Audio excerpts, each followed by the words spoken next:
कल अजून बाकी आहेत, काही जागांचे निकाल अजून लागलेले नाहीयेत, ते काही वेळामध्ये स्पष्ट होतील। पण सध्या जे कल, सध्या जे निकाल आपल्या हाती आलेले आहेत त्या सगळ्याचं सविस्तर विश्लेषण करायचं आणि त्यासाठी माझ्यासोबत पॅनलिस्ट आहेत। एबीपी माझाचे मुख्य संपादक राजीव सर आहेत, सरिता मॅम आहेत आणि इतरही सगळ्यांसोबत आपल्याला चर्चा करायची आहे।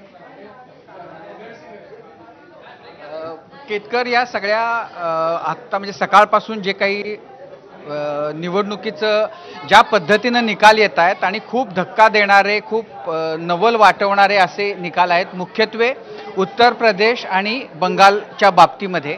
महाराष्ट्रामध्येही अर्थातच समसमान पद्धतीनं दोन्हीमध्ये विभागणी होईल असं वाटत होतं, पण त्या पलीकडे जाऊन लोकांनी मतदान केलेलं आहे महाविकास आघाडीसाठी।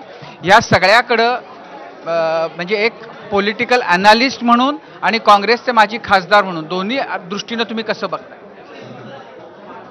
पहिली गोष्ट म्हणजे महाराष्ट्रातले निकाल धक्कादायक नाहीत।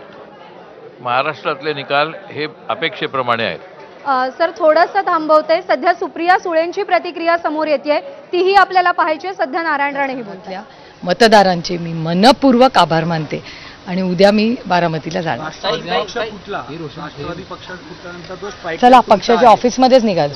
काही 10 पैकी 7 जी परिस्थिती होती, नेते सगळे गेले पण कार्यकर्ते तुमच्यासोबत राहिले, जनता तुमच्यासोबत राहिली। 82 वर्षाच्या फायटरने करून दाखवलं, एक आता ट्रेंड सुरू झाला, त्याला काय म्हणा?